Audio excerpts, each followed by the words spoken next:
أعوذ بالله من الشيطان الرجيم بسم الله الرحمن الرحيم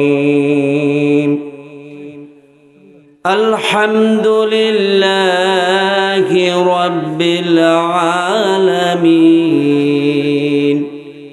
الرحمن الرحيم مالك يوم الدين إياك نعبد وإياك نستعين اهدنا الصراط المستقيم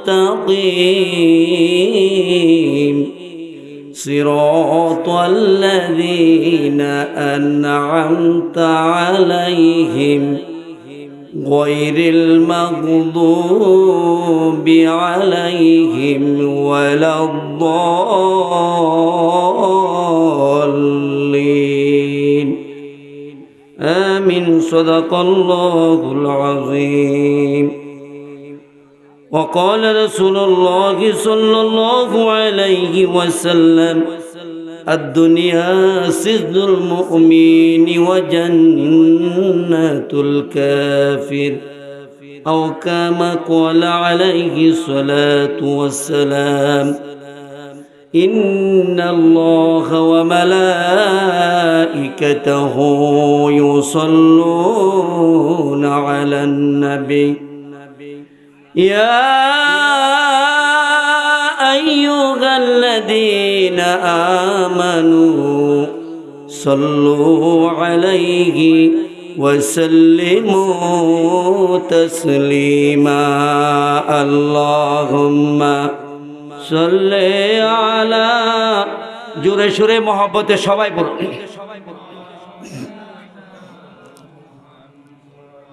وعلى آل سيدنا مولانا محمد اللهم صل على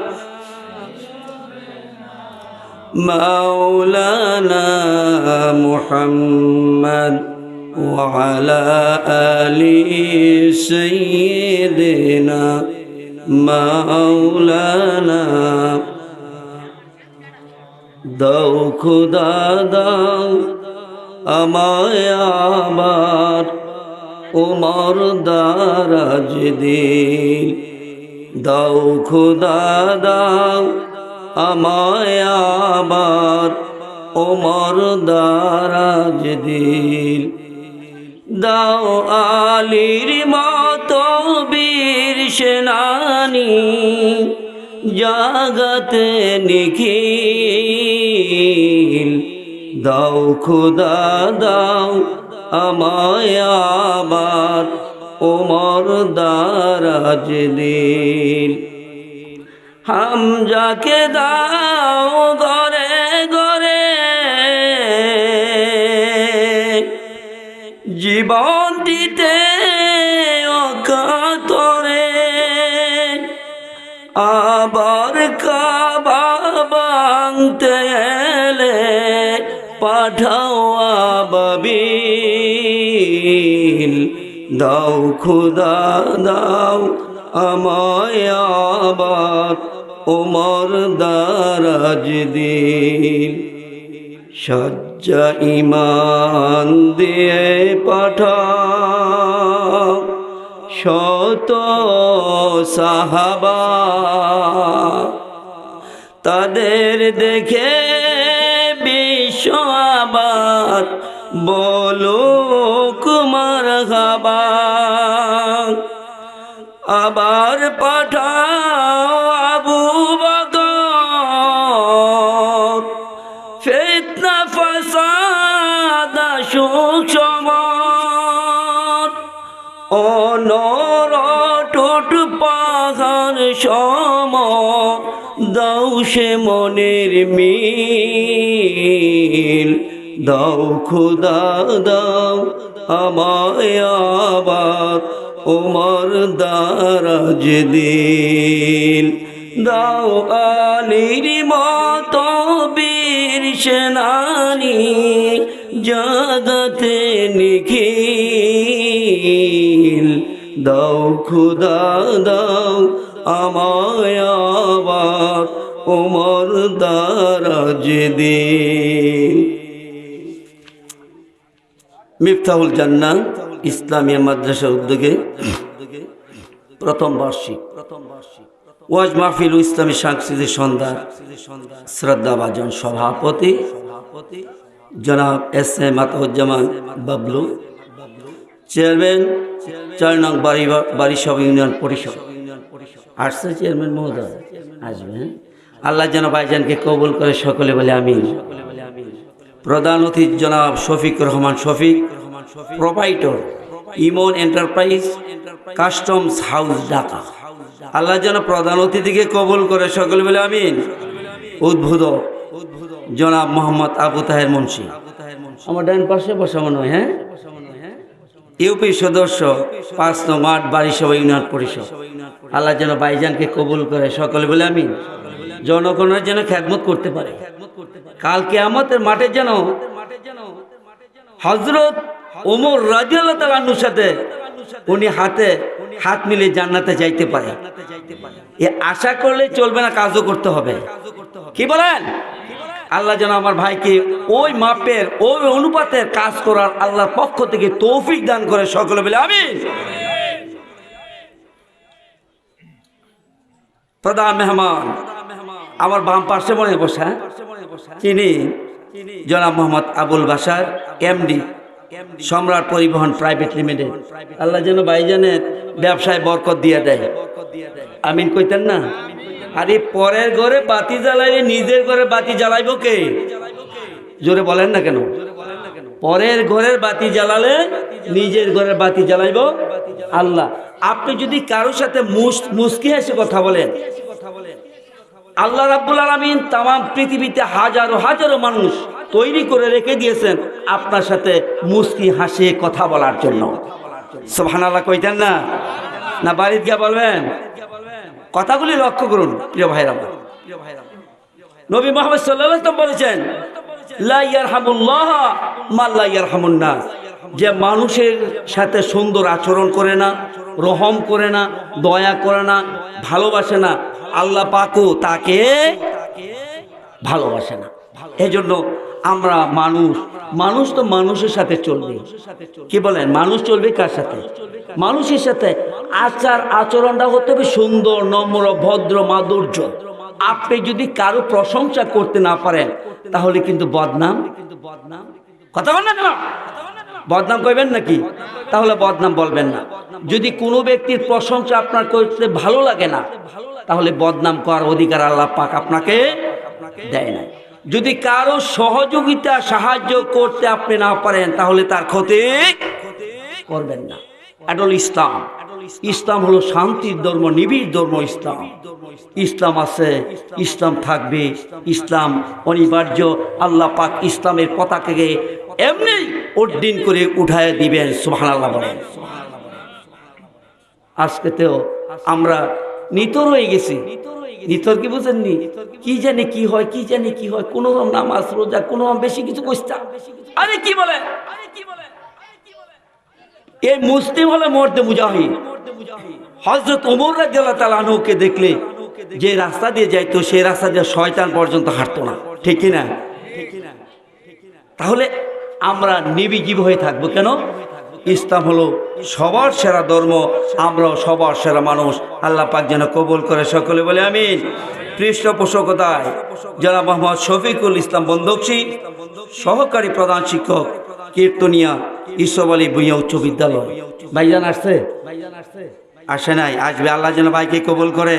বিশেষ মেহমান জনাব মোহাম্মদ রাসেল বন্দকশী, বিশিষ্ট ব্যবসায়ী মনোরজি বাজার, বিশেষ অতিথিবৃন্দ, মঞ্চ উপবিষ্ট মাহফিল পরিচালনা করতেছেন হযরত মাওলানা আরমান হোসাইন সাহেব। আমার বন্ধুবর এক মাদ্রাসায় লেখাপড়া করেছি। দিগার ওলামায়ে কেরাম, বেরেদুল ইসলাম, মুরব্বিয়ান এজাম, বন্ধু যুবক ভাইরা, পর্দার আড়ালের শ্রবণরতা সম্মানিত মা ও বোনেরা, সকলের প্রতি রইল আমার সালাম। আসসালামু আলাইকুম ওয়া রাহমাতুল্লাহি ওয়া বারাকাতুহু। মহান মনিবের দরবারে শুকর, যিনি আমাদেরকে সুস্থ রেখে আজকে এই কোরআনের মিলন মেলা আসার তৌফিক করে দিয়েছেন। সেজন্য আমাদের পক্ষ থেকে আল্লাহর দরবারে লাখো কোটি সুজুদ শুকর উপস্থাপন করে হৃদয়ের ভাবাকে উজাড় করে দিয়ে আসুন মনিবকে খুশি করি। সকলে বলে আলহামদুলিল্লাহ।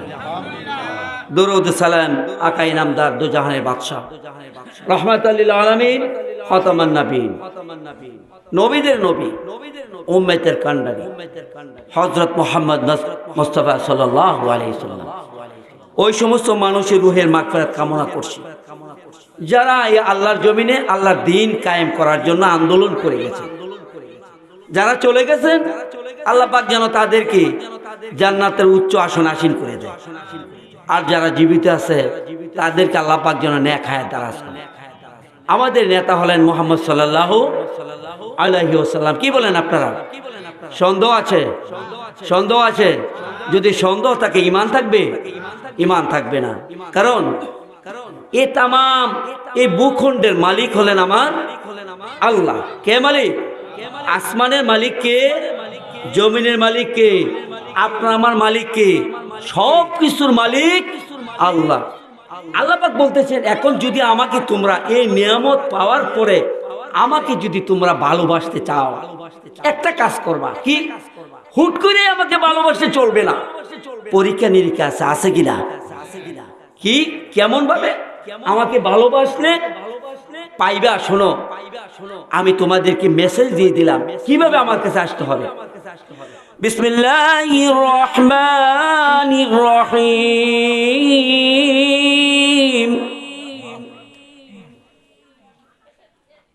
قل إن كنتم تحبون الله فاتبعوني يحببكم الله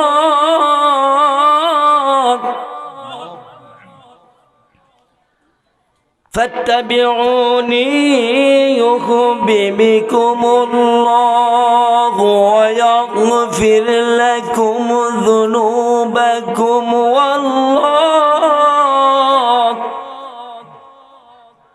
والله غفور رحيم।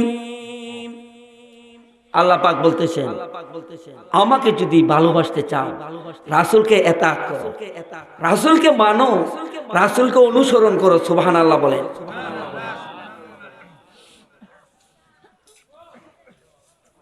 তাহলে আমি কি করব? আমি আল্লাহ নিজেই তোমাদেরকে ভালোবাসবো। শুধু ভালোই বাসবো না, ওয়াগফির লাকুম যুনুবাকুম, তোমাদের জীবনের সমস্ত পাপ রাশি আমি ক্ষমা করে দেব। সমস্ত পাপ রাশি ক্ষমা করে দিব আমি। রাসূলকে অনুসরণ করতে হবে, অনুকরণ করতে হবে।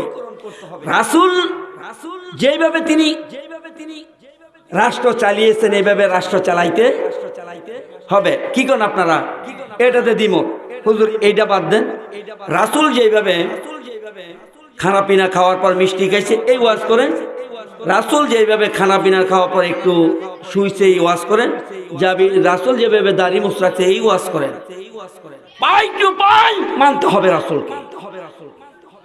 যুদ্ধনীতি, বন্দিনীতি, কৃষিনীতি, স্বরাষ্ট্রনীতি, পররাষ্ট্রনীতি, যত নীতি আছে সব মুহাম্মদ সাল্লাল্লাহু আলাইহি সাল্লামকে টোকায় টোকায় নিতে হবে। ঠিক কিনা বলেন শুনি? তাহলেই কেবল আল্লাহ রাব্বুল আলামিন আপনাকে আমাকে ভালোবাসবেন। সুবহানাল্লাহ বলেন। প্রিয় ভাইরা আমার, পাগলামি কইরেন না। কারণ বিপদে পড়ে দেখেন কেউ কারো না। কি কন? বিপদে পড়ে দেখেন কেউ কারো না। এই করুণায় পুরা সিমটম দেখায় দিয়েছে আল্লাহ রাব্বুল আলামিন।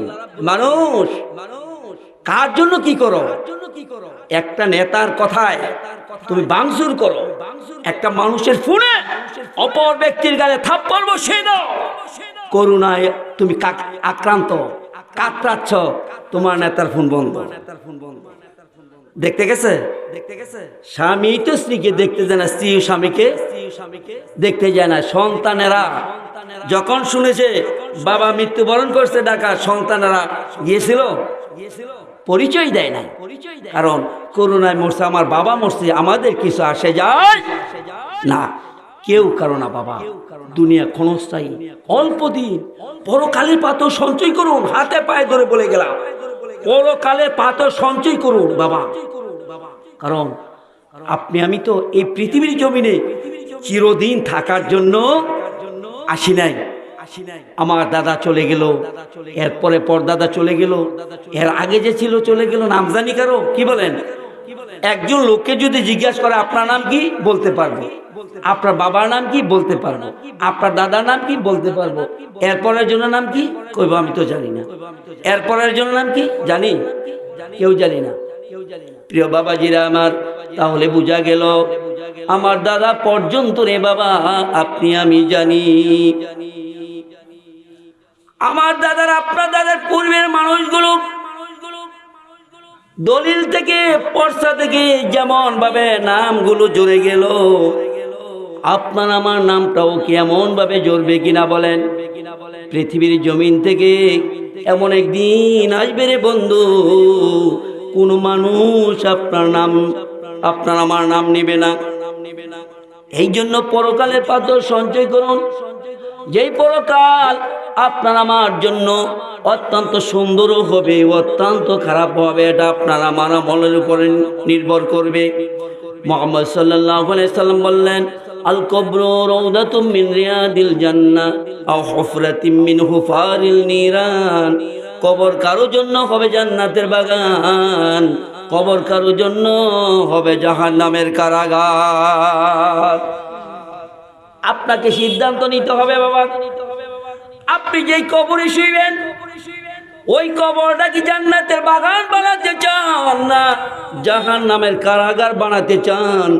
এটা আপনার আমলের উপর নির্ভর করবে।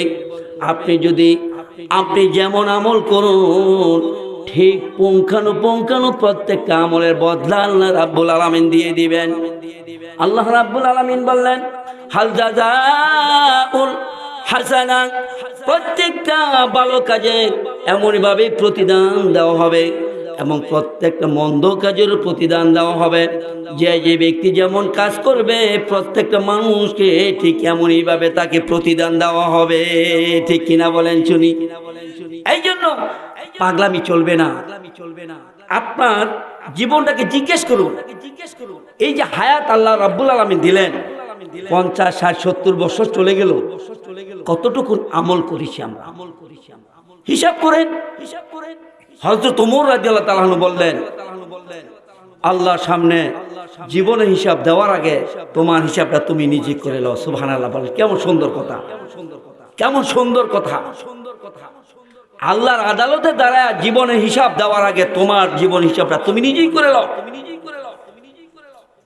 এই জন্য আত্মসমালোচনা করতে হবে প্রত্যেকটা মানুষকে। আত্মসমালোচনা করলে বেরিয়ে আসবে সারাদিন কতটুকু ভালো করেছি আর কতটুকু খারাপ করেছি। প্রিয় ভাইরা আমার, কোরআনুল কারীম থেকে আমি একটি সূরা তেলাওয়াত করছি। এই সূরাটা সকলের পরিচিত, এমন কোনো মানুষ নাই যে এই সূরাটার নাম জানে না, সকলেই পারে। সূরাটার নাম কি? জোরে বলেন, সূরাটার নাম কি? সূরা ফাতিহা। এটা কোরআনুল কারীমের সর্বপ্রথম সূরা। এই কোরআনুল কারীমের সর্বপ্রথম যে সূরা, সূরা ফাতিহা, এই সূরাটা সর্বপ্রথম একত্রিতভাবে নাজিল হয়েছে। এই সূরা ফাতিহার আগে কোন সূরা একত্রিতভাবে এককভাবে নাজিল হয় না, খণ্ড খণ্ড হয়েছে। সূরা ফাতিহা আমি তেলাওয়াত করেছি। এটা হলো কোরআনুল কারীমের প্রথম সূরা, প্রারম্ভিক সূচনাতে।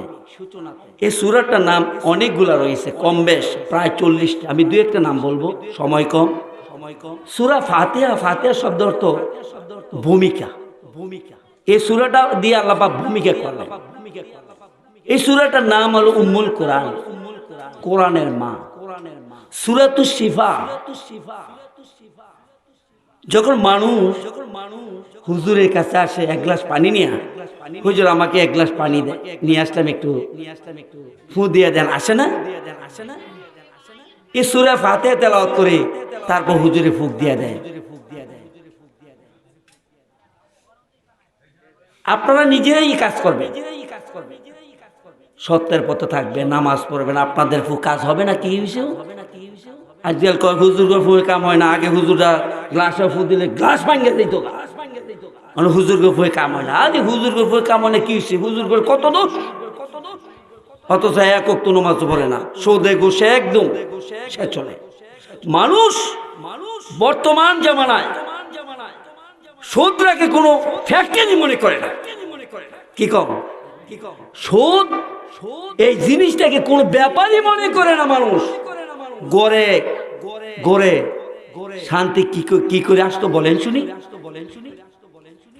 শান্তি কি করে আসতো? শান্তির মালিক কে?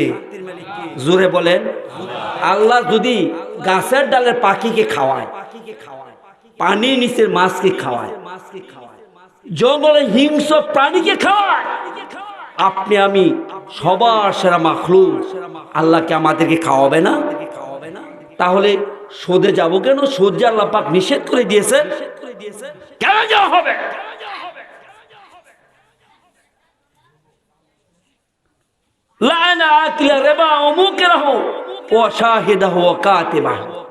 নবীজি বললেন চারজনের উপর লানত আল্লাহ পাকের, যে সুদ দেয়, যে সুদ খায়, যে লেখে, যে সাক্ষী হয়। তারা দুজনের আনা নেওয়া করলো, আমার ডাক্তার নিলাম, আপনি ডেডিকেলি গুন্না দিন, তারা খাইয়া দেনি, আমি দইরাইনি। কথা বুঝাইতে পারছি? সাবধান, এ মাখামাখি যাবেন না। আর দ্বিতীয় কথা হলো, বর্তমানে সমাজ থেকে হায়া চলে গেছে, লজ্জা শরম চলে গেছে। লজ্জা নাই। নবী মুহাম্মদ সাল্লাল্লাহু আলাইহি ওয়াসাল্লাম বললেন, আল হায়াউ শুবাতুম মিনাল ঈমান, লজ্জা হলো ঈমানের অঙ্গ। ইযা ফাতাল হায়া, যেই লজ্জাটাকে নষ্ট করে দেয়, ফাফাল মাশিতা, যা খুশি যা ইচ্ছা সে করতে পারবে। ঠিক না বলেন শুনি? যদি লজ্জা না থাকে, সে যা খুশি তাই করতে পারবে।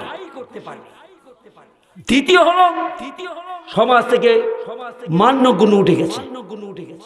বড়কে সম্মান, ইজ্জত, মানে শ্রদ্ধা, ভক্তি কিছুই করে না, কিছুই না। নবী মুহাম্মদ সাল্লাল্লাহু আলাইহি ওয়াসাল্লাম বললেন, সে আমার উম্মত না যে বড়কে সম্মান করে না এবং ছোটকে স্নেহ মায়া মমতা করে না। সুবহানাল্লাহ বলেন। রাসূলের ক্যাটালগ কত সুন্দর। বন্ধুরা, এমন ভাবে যদি চলতো সমাজ, তাহলে কত সুন্দর হতো। ঠিক কিনা বলেন শুনি? এই কোরআনুল কারীম 30টা পারা, 114 সূরা, আপনার আমার জীবন পাতে হয় পাণ্ডুলিপি, প্রেসক্রিপশন। ডাক্তার যখন প্রেসক্রিপশন দেয়, ওষুধ কিনে খায় স্বাস্থ্য ভালো হওয়ার জন্য। আর আল্লাহ পাক প্রেসক্রিপশন দিয়েছেন এইভাবে চললে আপনার আমার জীবনটা জান্নাতে যাওয়ার জন্য। সুবহানাল্লাহ। এই কোরআনের বাইরে চলে কিন্তু জান্নাত মিলবে? যদি মিলতো, ইতে মুহাম্মদ সাল্লাল্লাহু আলাইহি সাল্লাম 28টা যুদ্ধ কেন করেছেন বলেন? নিজেকে প্রশ্ন করবেন। যে মুহাম্মদ সাল্লাল্লাহু আলাইহি সাল্লাম, যার গায়ে মশা মাছি বসা কি ছিল? হারাম ছিল। তিনি রাস্তা দিয়ে গেলে এক খণ্ড মেঘমালা এসে তাকে ছায়া দিত। এই মুহাম্মদ সাল্লাল্লাহু আলাইহি সাল্লাম দান মোবারক শহীদ করেন নাই? উহুদের প্রান্তরে মাথা ভেঙে লোহার কড়াকে প্রবেশ করে নাই? তায়েফের প্রান্তরে গা থেকে কি রক্ত ঝরে নাই? রাতের আঁধারে মায়ের জন্মভূমি ছেড়ে দিয়ে তিনি মক্কা ছেড়ে গিয়ে মদিনায় যায় নাই? কেন? এই কোরআনুল কারীমকে প্রতিষ্ঠিত করার জন্য। সুবহানাল্লাহ বলেন। এই কোরআন আছে, কিন্তু আপনার আমার সেই ধাক্কা লাগে না। এমনিতে কোরআন পেয়েছি, যে এমনি পেয়ে গেলাম। হাজারো হাজারো লক্ষ লক্ষ সাহাবীর জীবন দিতে হয়েছে কোরআনের জন্য। হযরত হানজালা রাদিয়াল্লাহু তাআলা আনহু ফরজ গোসল করা গেল, গোসল করবে, এমন সময় মদিনার অলিগলিতে ডাক ডোল বাজতেছে, মোহাম্মদ কতল হয়ে গেছে, মোহাম্মদ কতল হয়ে গেছে, নাউজুবিল্লাহ বলে। হযরত হানজালা রাদিয়াল্লাহু আনহু খানটাকে খাড়া করলেন, কি শুনতেছি, মোহাম্মদ সাল্লাল্লাহু আলাইহি ওয়াসাল্লাম কতল হয়ে গেছে। তিনি সেখান থেকেই শুধু লাফ দিয়ে আসলেন, বিবিকে বললেন তরবারিটা দাও তাড়াতাড়ি। তরবারি নিয়ে তিনি ছুটলেন, উহুদের প্রান্তরে গিয়ে কিছু এই কাফিরকে জাহান্নামে পাঠায় দিয়ে নিজেও শহীদ হয়ে গেলেন। সুবহানাল্লাহি ওয়া বিহামদিহি, সুবহানাল্লাহ। যুদ্ধ শেষ হয়ে গেল, খবর আসলো হানজালাও শহীদ। বিবি তো জানে যে কি, যে আমার স্বামী তো ফরজ গোসল ছিল, ফরজ গোসল করে নাই, তিনি চলে গেলেন। তা ফরজ গোসলের খবরটা রাসূল পাক সাল্লাল্লাহু আলাইহি ওয়াসাল্লামের কর্ণগরে পৌঁছাইতে হবে। রাসূল গো, আমার স্বামীকে বিনা গোসলে দাফন কাফন করবেন না। যারা শহীদ হয়ে যায় ধর্মযুদ্ধে, তাদের নিয়ম হলো বিনা গোসলে রক্ত মাখা অবস্থায় তাদেরকে দাফন কাফন করে কবরস্থ করা হয়। কারণ কিয়ামতের দিন যেন এই রক্ত মাখা অবস্থা তারা উঠতে পারে, আল্লাহকে দেখাবে, রব্বে কারীম তোমার জন্য, তোমার কোরআনের জন্য জীবন দিয়ে এসেছি। সুবহানাল্লাহ। প্রিয় বন্ধুগণ আমার, আল্লাহর কাছে দুটি ফুটা অত্যন্ত প্রিয়। একটি হলো সমস্ত মানুষগুলো ঘুমিয়ে গেল, আর কিছু মানুষ আছে ঘুমায় না, মনিবের সাথে প্রেমের আলাপ করবে, যায় নামাজ বিছাইয়া সেই দায় গিয়ে চোখের পানিগুলো ছেড়ে দিয়ে জীবনের গুনার জন্য কাঁদে, আল্লাহর কাছে পানা চায়, আল্লাহর কাছে যা যা চাওয়ার চাইতে থাকে। আল্লাহ রাব্বুল আলামিন ওই বান্দার চোখের পানির ফোঁটাটা অত্যন্ত পছন্দ করে নেয়। দ্বিতীয় ফোঁটা হলো শহীদের রক্তের ফোঁটা। কিয়ামতের দিন শহীদেরা রক্তমাখা অবস্থায় আল্লাহর সম্মুখে দাঁড়াইবেন, আল্লাহকে বলবে রব্বে কারীম কোরআন প্রতিষ্ঠার জন্য জীবনটা দিয়ে এসেছি, আল্লাহ তুমি দেখো। আল্লাহ পাক দেখবেন সবে মাত্র যেন শহীদ হয়ে গেল, রক্ত ঝরতেছে। আল্লাহ রাব্বুল আলামিন বলবেন কোনো হিসাব নাই, বিনা হিসাবেই তোমরা জান্নাতে চলে যাও। প্রিয় বন্ধুগণ আমার, ওদের প্রান্তরে সাহাবীদেরকে দাফন কাফনের ব্যবস্থা করতেছেন। এমন সময় দেখে একটি মহিলা দৌড়ে যাইতেছে, নবী মুহাম্মদ সাল্লাল্লাহু আলাইহি সাল্লামের কিনারে গিয়ে দাঁড়াইলো। নবীকে ডেকে বলে, নবী গো, আমার স্বামী ফরজ গোসল করার জন্য পানির কিনারে গিয়েছিল, যখন শুনতে পেল আপনি শহীদ হয়ে গেলেন, তিনি আর স্থির থাকতে পারেন নাই, ফরজ গোসলের কথা বলে গেল, তিনি চলে এসেছেন এই যুদ্ধে। আমি শুনেছি আমার স্বামী নাকি শহীদ হয়ে গেল। রাসূল, আমি তো জানি যারা শহীদ হয় তাদেরকে বিনা গোসলে দাফন কাফনের ব্যবস্থাপনা করে থাকেন। হে রাসূল, আমার স্বামীকে বিনা গোসলে দাফন কাফনের ব্যবস্থাপনা করবেন না। নবী মুহাম্মদ সাল্লাল্লাহু আলাইহি ওয়াসাল্লাম সাহাবীদেরকে বলতেছে, সাহাবীরা তোমরা যাও, আমার হানজালা কোথায় আছে গিয়ে তালাশ করো। ময়দান তন্ন তন্ন করল, কোথাও হানজালার লাশ পাওয়া যাচ্ছে না। সাহাবীরা আসলো, নবী গো, হানজালাকে খুঁজে পাচ্ছি না, তার লাশ কোথায় হারিয়ে গেল, আমরা তো অনেক খোঁজাখুঁজি করলাম, কোথাও পাইলাম না। নবী মুহাম্মদ সাল্লাল্লাহু আলাইহি সাল্লাম আল্লাহকে ডাক দিয়ে বলে, রব্বে কারীম তাহলে আমার হানজালার লাশটা কি কাফির মুশরিক নিয়ে গেল কিনা? হে আল্লাহ, আমার হানজালা কোথায় যে আমার প্রেমে তার ফরজ গোসলের কথা ভুলে গেল, তার লাশটা কোথায় আমি তো খোঁজাখুঁজি করে পাচ্ছি না। আল্লাহ রাব্বুল আলামিন জিবরিল আমিনকে বললেন, জিবরাইল যাও আমার হাবিবকে গিয়ে আমার পক্ষ থেকে কথাগুলি বলো, যে হানজালা আমার নবীর প্রেমে তার ফরজ গোসলের কথা ভুলে গেল, সে নিজে শহীদ হয়ে গেল। আমি আল্লাহ পাক চাই না দুনিয়ার জমিনে সাধারণ পানি দ্বারা তার ফরজ গোসল হোক, আমি আল্লাহ রাব্বুল আলামিন প্রথম আসমানে জান্নাতের পানি দিয়ে তার গোসলের রাসূলের ব্যবস্থা করেছি। হযরত জিবরাইল আলাইহিস সালাম যখন এই কথা বললেন, মুহাম্মদ সাল্লাল্লাহু আলাইহি সাল্লাম বললেন, সাহাবারা তোমরা আবার যাও, গিয়ে দেখো আমার হানজালার লাশটা কোথায় আছে। গিয়ে দেখে বন্ধুরা আমার মাঠের এক প্রান্তে শুয়ে আছে। সবে মাত্র যেন কারা তাকে গোসল দিল, মাথা থেকে শরীর থেকে টপ টপ করে পানিগুলা ঝরছে। প্রিয় বন্ধুগণ আমার, এই কোরআনের জন্য এত পরিশ্রম করলো সাহাবী। এই কোরআনের জন্য নবী মুহাম্মদ সাল্লাল্লাহু আলাইহি সাল্লাম জীবনটাকে ওয়াকফ করে দিয়েছেন। এই কোরআন আছে আমাদের কাছে বন্ধু। ও বন্ধু, আসুন আমরা কোরআনের ছায়া তলে, কোরআনের পতাকা তলে মিলন হই। আল্লাহ যেন তাম পৃথিবীর জমিনে কোরআন ভিত্তিক সমাজ এবং রাষ্ট্র কায়েম করে দেয়। নবী মুহাম্মদ সাল্লাল্লাহু আলাইহি সাল্লাম বললেন, ফিহি মাসাবিহিল হুদা, এই কোরআন হলো হেদায়েতের মশাল। মশাল অর্থ আলো। যেমন আলো জ্বালানোর পরে বন্ধু অন্ধকার দূর হয়ে গেছে কিনা বলেন? আলো আসলে পরে অন্ধকার দূর হয়ে যায়। আপনি যখন এই কোরআনের কাছে আসবেন, কোরআন ধরবেন, কোরআন পড়বেন, কোরআন বুঝবেন বন্ধু, আপনার জীবন থেকে সমস্ত আঁধার দূর হয়ে যাবে। সুবহানাল্লাহ। ফিহি মাসাবিহিল হুদা ওয়া মানারিল হিকমা, জ্ঞান ও বিজ্ঞানের সুউচ্চ মিনারে কোরআনুল কারীম। ও বন্ধু আমার, আজকে আমেরিকার নাসা গবেষণাগার থেকে বন্ধু মঙ্গল গ্রহের খবর নিচ্ছে কিনা বলেন?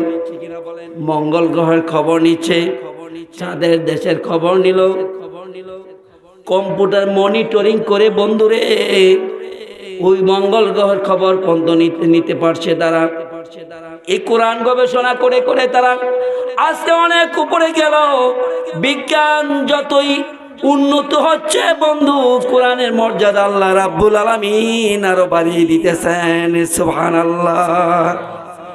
এই কোরআনের ভুল ধরার জন্য ডক্টর কিতেলমুর, ডক্টর তাকাসুন, ডক্টর হে, টিবিএন পার্সন, ইউসিডি কুসাম, নীল আর্মস্ট্রং, জিসি দুর্গারা, শ্রুডার প্রমুখ বিজ্ঞানী এই কোরআনের ভুল ধরার জন্য পাগল পারা হয়ে গেল। কোরআনে ভুল আছে, তারা ভাবতে শুরু করে দিল বন্ধুরা। কোরআনের ভুল খুঁজতে খুঁজতে গিয়ে তাদের জীবনের ভুল ধরা পড়ে গেল। সুবহানাল্লাহ। তারা কালেমা পড়লো, মুসলমান হয়ে গেল। এই কোরআনের ছায়া তলে আসলে বন্ধু প্রত্যেকটা মানুষ আল্লাহ রাব্বুল আলামিন দামি বানিয়ে দেয়। কোরআনের কাছে আসতে প্রত্যেকটা মানুষকে আল্লাহ রাব্বুল আলামিন কি বানিয়ে দেয়? দামি বানিয়ে দেয়। ওয়ামান ক্বালা বিহি সাদাকা, এই কোরআন দিয়ে যে কথা কয়, এই কোরআন দিয়ে যে বক্তৃতা দেয় বন্ধু, এই কথাটাই হয়ে যায় সত্য কথা। কোরআনের চাইতে সত্য আর কিছুই হতে পারে না। ওয়ামান হাকামা বিহি আদালা, কোরআন দিয়ে বিচার করলে ন্যায় বিচার প্রতিষ্ঠিত করতে পারে, ঠিক কিনা বলেন শুনি? ওয়ামান আমালা বিহি উজরা, যে কোরআন দিয়ে আমল করে আল্লাহ রাব্বুল আলামিন নিজেই তাকে পুরস্কৃত করবেন। ওয়ামান দাআ ইলা হুদা ফাকাদ হুদিয়া ইলা সিরাতিল মুস্তাকিম, যে কোরআনের ডাকে আহ্বানে, কোরআনের আহ্বানে সাড়া দেবে আল্লাহ রাব্বুল আলামিন ওই ব্যক্তিকে ইহদিনাস সিরাতিল মুস্তাকিমের পথে উঠায় নেবেন। সুবহানাল্লাহ বলেন। এই কোরআন হলো আপনার আমার জীবনের পাথেয় বন্ধু। আগেকার আমলে যখন ছোট ছিলাম, বৃদ্ধ দাদা জেডা বাবা তারা প্রত্যেকের ঘরেই কিন্তু কোরআন তেলাওয়াত করতো। কি বলেন, ঠিক কিনা বলেন? ঠিক না ঠিক? কোরআনের শব্দ সমুরিত হয়ে যেত প্রত্যেকের ঘরে ঘরে কোরআন তেলাওয়াত। একটা সত্য কথা বলেন, সকালে কি কোরআন তেলাওয়াত হয়? জোরে বলেন না কেন? যার বাড়িতে 5 জন সদস্য, একজনে কোরআন তেলাওয়াত করে না, 6 জন একজনে না, 3 জন একজনেও না। কি কন? সচরাচর কোরআন তেলাওয়াত করে, ঠিক না ঠিক? এই জন্যই তো করে শান্তি নাই। টাকা আছে অনেক, ধন সম্পদ আছে অনেক, বাড়ি গাড়ি অনেক, জমি আছে অনেক, সুখ নাই, শান্তি নাই। কি করেন আপনারা? আগেকার আমলে ওই অনেক পানি হইতো, কিছু খামা দান আর কি দান না বুনতো, পানির উপরে হইতো, অল্প কিছু দান হইতো, তাও কিন্তু সুখ শান্তি তাদের জীবন গেছে। আজকে এক বিগতে 25 মণ 20 মণ ফলায়, তারপরও করে সুখ আর শান্তি নাই। শান্তিকে পেতে হলে কোরআনের ছায়া তলে আসতে হবে, ঠিক কিনা বলেন? কোরআন ছাড়া অন্য কোথাও অন্যভাবে শান্তি পাওয়া যায় না। আসুন আল্লাহ পাক এই কোরআনুল কারীমে কি কথাগুলি বললেন আমরা শুনি। বিসমিল্লাহির রহমানির রহিম।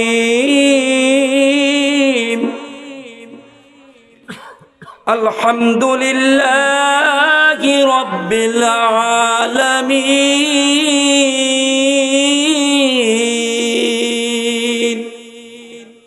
সমস্ত প্রশংসা বিশ্বজাহানের প্রতিপালকের জন্য।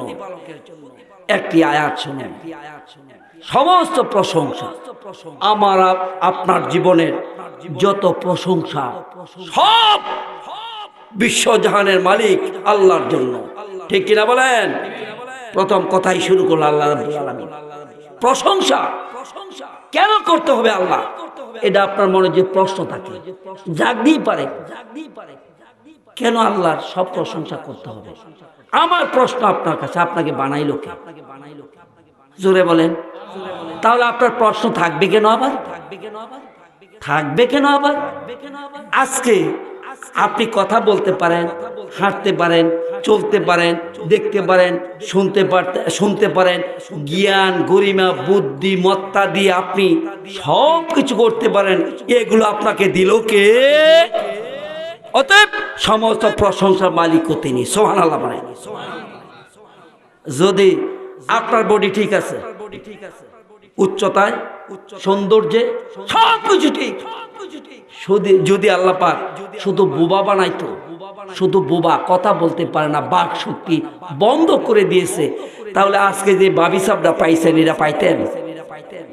কথা কন না কেন? পাইতেন? দেখছেন, একটা কথা শুধু বললাম, যদি চোখের আলো না থাকতো তাহলে কি এই বাবি সাহেব পাইতেন? না, প্রশ্নই উঠে না। পাইতেন, হেমুন্ডাই পাইতেন। আল্লাহ রাব্বুল আলামিন কত সুন্দর নিখুঁত করে সৃষ্টি করে আপনাকে আমাকে সব তৈরি করে দিয়েছেন। সকলে বলি মারহাবা, জোরে বলি মারহাবা। কেন আল্লাহর প্রশংসা আমরা গাইব না বাবা? সব কিছু উজাড় করে আল্লাহ পাক আপনাকে আমাকে দিয়েছেন। আল্লাহ রাব্বুল আলামিন আপনাকে আমাকে সৃজন করেছেন বন্ধু, কত সুন্দর করে। যেখানে যা যা লাগবে সবগুলা কে দিয়েছেন? সবগুলা দিয়েছেন আল্লাহ রাব্বুল আলামিন। আল্লাহ পাক ডেকে বলে, গোলাম তুমি তোমার নিজের দিকে তাকিয়ে দেখো, কত নিখুঁত, কত সুন্দর করে আমি তোমাকে সৃষ্টি করেছি। যা যা লাগবে, যেখানে যা যা প্রয়োজন, তুমি আমার কাছে দরখাস্ত করো নাই। আমি আল্লাহ রাব্বুল আলামিন তোমাকে নিখুঁত এবং সুন্দর করে তোমাকে আমি সৃষ্টি করেছি। সুবহানাল্লাহ। নিখুঁত এবং নিপুণত করে সৃষ্টি করেছি। যাকে যেভাবে সৃষ্টি করলে সুন্দর দেখা যাবে, ঠিক সেইভাবে আল্লাহ পাক সৃষ্টি করেছেন। আল্লাহর কাছে কত ডাইস আছে। ও এই যে একটা এই আঙ্গুল দেখাইলে তো মানুষ রাগ হয়, ঠিক না? এটাকে বলে থাম, বৃদ্ধাঙ্গুলি, থাম। আপনি অ্যাকাউন্ট করতে যান, এই যে আমার বৃদ্ধাঙ্গুলির এই থাম কতটুকু, 1 ইঞ্চি জায়গাও না, ধরেন 1 ইঞ্চি। প্রত্যেকের আছে না? এই বিশ্বভুবনে বর্তমান কয় কোটি লোক আছে? প্রায় 700 কোটি। প্রত্যেকের এই পৃথিবীর জমিনে এই 1 ইঞ্চি জায়গা একজনের আরেকজনের সাথে মিলে। কেমন কারিগর তিনি! কারিগর কেমন! না 1000 না মিলতে পারে, 2000 না মিলতে পারে, না 5000 না মিলতে পারে, না 10,000 না মিলতে পারে, একজনের মিলে না। আল্লাহু আকবার বলেন।